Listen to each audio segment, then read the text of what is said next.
നമസ്തേ. വീട്ടിലത്തെ കൃഷ്ണവിഗ്രഹമാണ്. വിഷുവായിട്ട് ക്ലീൻ ചെയ്യുമ്പോൾ പെയിന്റ് ചെയ്തെടുക്കാമെന്ന് വിചാരിച്ചു കൊണ്ടുവന്നതാട്ടോ. കണ്ടോ, കൃഷ്ണന്റെ കാല്, അതേപോലെ ആഭരണങ്ങൾ, ഈ ചില ചില ഫീച്ചേഴ്സ് ഒന്നും കൃത്യമായിട്ടില്ല. അപ്പോൾ അതെല്ലാം പെയിന്റ് ചെയ്തെടുക്കാം എന്ന് വിചാരിച്ച് കൊണ്ടുവന്നതാട്ടോ.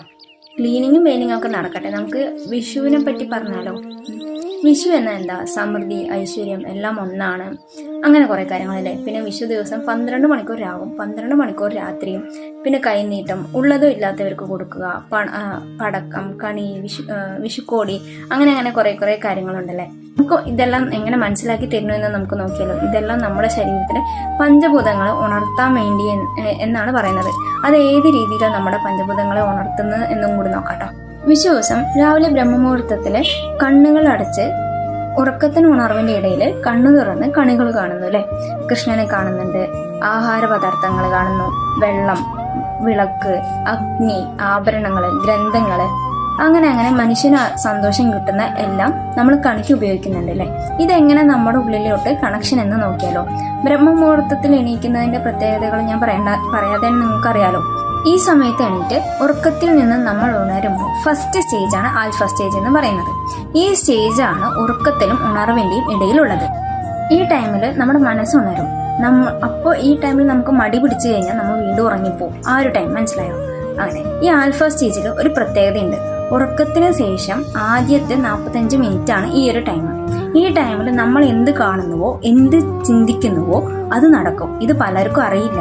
ഈ ടൈമിൽ നമ്മുടെ ബോഡി അല്ലെങ്കിൽ നമ്മുടെ സോള് കോസ്മിക് ആയിട്ട് നല്ല കണക്റ്റഡ് ആണ്.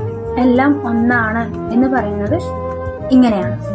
പറഞ്ഞല്ലോ, കണി കാണുന്ന സമയത്ത് ആൽഫ സ്റ്റേജിലാണെന്ന്. മനുഷ്യന് മെറ്റീരിയലായിട്ട് എന്തൊക്കെ വേണോ അതെല്ലാം കണിക്കായി ഒരുക്കുന്നുണ്ടല്ലേ. ആൽഫ സ്റ്റേജിൽ 45 മിനിറ്റ് കഴിയും തോറും നമ്മൾ ബീറ്റ സ്റ്റേജിലേക്ക് വരും. എന്ന് വെച്ചാൽ നമുക്ക് നമ്മുടെ മെറ്റീരിയലായിട്ട് കണക്റ്റഡ് ആയിരിക്കും. മെറ്റീരിയൽ മീൻസ് ലോകമായിട്ട് നമ്മൾ ഡെയിലി ലൈഫിൽ എന്തൊക്കെ ചെയ്യണം, അങ്ങനെ ഓരോ തിരക്കുകൾ, അങ്ങനെ നമ്മുടെ ചിന്തകൾ പോയിക്കൊണ്ടിരിക്കില്ലേ. അങ്ങനെ കേട്ടോ, അതാണ് ബീറ്റ സ്റ്റേജ് എന്ന് പറയുന്നത്. അതിലേക്കാവും. അപ്പം നമ്മൾ എന്ത് ചെയ്യും? മെറ്റീരിയൽ വീട്ടിലേക്കാവും. ഓക്കെ, ശരിക്കും ഉണ്ടല്ലോ, നമ്മൾ ആൽഫ സ്റ്റേജിൽ ഓരോ കാര്യങ്ങൾ കൃത്യമായി ശ്രദ്ധയോടെ ചെയ്യുവാണെങ്കിൽ നമുക്ക് എന്താ പറയുക, അന്നത്തെ ദിവസം ഫുൾ സെറ്റായി പൊക്കോളും. ഈ മോട്ടിവേഷൻ വീഡിയോസിലെ അല്ലെങ്കിൽ ഡെയിലി ലൈഫ് ചലഞ്ച് അങ്ങനെയുള്ള കുറേ വീഡിയോസൊക്കെ ഇല്ലേ, ആ വീഡിയോസിലൊക്കെ നമ്മൾ എന്തും കാണാറുള്ളതല്ലേ. അഫർമേഷൻ, ഗ്രാറ്റിറ്റ്യൂഡ്, രാവിലെ എണീറ്റതും ചിരിച്ചുകൊണ്ട് എണീക്കണം, മിററിന് മുന്നിൽ പോയി നോക്കി ചിരിക്കണം, പോസിറ്റീവ് മാത്രം ചിന്തിച്ചിട്ട് വേണം എണീക്കാൻ, അങ്ങനെ കുറേ കാര്യങ്ങളൊക്കെ പറയാറില്ലേ.